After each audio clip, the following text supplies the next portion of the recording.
Live from Fargo and serving you on TV, online, and on the go. This is Valley News Live 10 at 10. I mean, I'm on disability. I don't know if they can charge me a whole bunch, but then again, they can do whatever they want, you know. The new year is 3 months away, and that'll mean it'll be time for Minnesota residents to enroll in their new health insurance. Good evening, everyone. Thanks for joining us. Next year, you'll see a 55% increase in policy cost. Valley News Team's Natalie Parsons spoke with a man who says the price hike brings new struggles to those people already dealing with hard times. He was, I don't know, Lee Jenkins is a Moorhead resident currently enrolled in Minshore, giving him an option for health insurance when he needs it for his back and other issues. 2 years ago this April, I frostbit both big toes, had one pinky toe off. He's currently on disability, and with that comes conscientious spending. As of today, if you're a Minnesota resident enrolling in an individual health insurance policy, you will see rates have changed, increasing between 50 and over 60%, which could ask you to pay more out of pocket. It's going to be tough if they do that, you know. Minnesota lawmakers contribute the rate hikes to Obamacare and see the struggles for residents. When you're looking at 30 to 60% increase in premiums, that's unacceptable. We just really need to get a handle on that and stabilize those individual plan rate increases. Healthcare providers like Blue Cross Blue Shield of Minnesota believe the hikes are necessary due to escalating medical prices, and the usage of care covered by insurance continues to greatly exceed the amount of premium dollars being collected.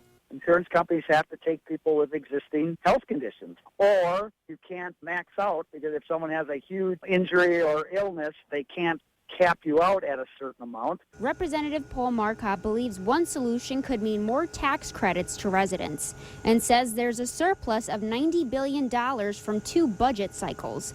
But the problem is not going to be an easy fix. It's a matter of looking at ways to somehow look at ways to put the consumer more in charge. Natalie Parsons, Valley News Live. If you're one of the Minnesota residents who will be impacted by this rate hike and you'd like more information, we have that on our website, valleynewslive.com. In Jamestown, the police department has released photos of a person of interest in a stabbing that happened earlier this week. Here's an image of the man involved. The stabbing happened Wednesday morning near the Loaf and Jug in Jamestown. If you have any information, you're asked to call local authorities.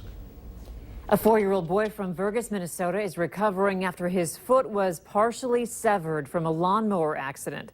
It happened when the boy was outside and ran up to a family member who was mowing the lawn.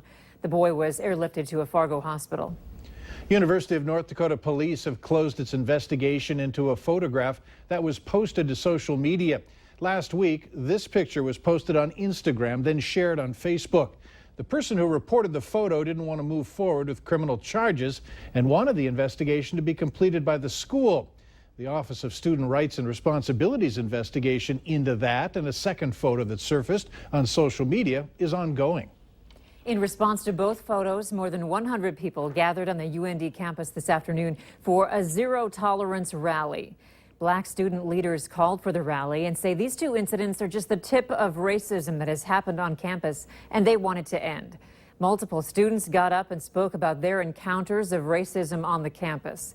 The group says they hope to see the administration take more action when it comes to diversity and racism.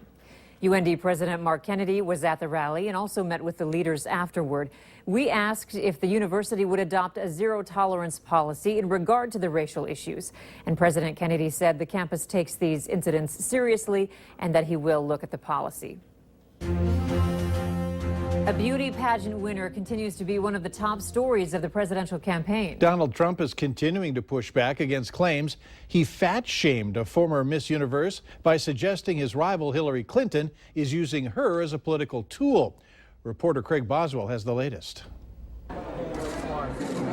Donald Trump stood inside a replica of the Oval Office at the Gerald Ford Museum in Grand Rapids, Michigan. His visit to the late president's home state came just hours after the Republican nominee launched into a 3rd day of attacks against a former Miss Universe.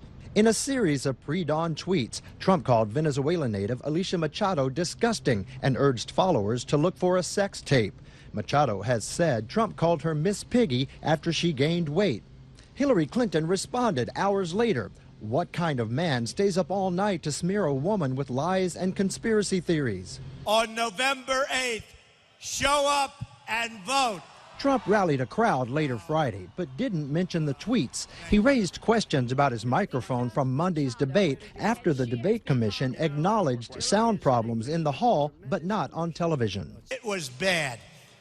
I wonder why it was bad. Think of that. I wonder why it was bad. Clinton spent the day in Florida, where a new poll taken after the debate has her ahead of Trump by 4 points. At an afternoon rally, Clinton said Trump's tweets say exactly who he is. It proves yet again that he is temperamentally unfit to be president and commander-in-chief. Clinton also called for greater participation in national and community service. New state polls today show Clinton up 7 points over Trump in New Hampshire and 6 points ahead in Nevada. The FBI and Homeland Security are warning about security breaches in at least 18 states related to their election systems. Here in Cass County, County Auditor Mike Montplaisir says there's little reason to worry. The scanners they use are not internet connected, and Montplaisir says there's actually only part of the process that uses the web, uploading the results to the Secretary of State's website. He says he's not worried, as absentee voting is already underway. It'd be very difficult for anybody to hack into that information. I mean, they'd have to physically come here and get into our vault and do that. Early voting in Cass County begins on October 31st, and of course, the general election on November 8th. Area families are having serious travel trouble. Several have been forced to change vacation plans due to a major hurricane threat. Jamaica, the Bahamas, Cuba, Haiti, and some of the U.S. East Coast are in danger of Hurricane Matthew. Valley News Team's crime and safety reporter Nicole Johnson shows us how it's creating hassles for those wanting to travel and those in the travel business. This is what you expect when you take off from home in pursuit of a dream vacation. This is reality. Hurricane Matthew continues to intensify, putting a number of travel hotspots on high alert. Colombia's Caribbean coast has stepped up security, banning locals from beaches. I spoke with several travel agents in the valley who told me they're working with families concerned about the dangers if they head in Matthew's direction. Airlines are sending out notices a couple times a day warning people. I spoke with one woman at Hector International Airport who was going to visit her son, who's a sailor. Because of the weather, she says she plans to fly back to Fargo in a few days to avoid any problems. What should you do? Travel experts advise that you keep checking weather conditions. If you have insurance, you can postpone your trip and rebook. Having a travel agent helps because you have someone to call who can try and help you out. If not, then you're on your own to first decide if you're willing to make the trip, and if not, it's your responsibility to contact the airline and hotel to make changes. Nicole Johnson, Valley News Live. A hurricane watch is currently in effect for Jamaica, and a tropical storm watch has been issued for parts of Haiti. The impact on the U.S. for the next week, still very unclear.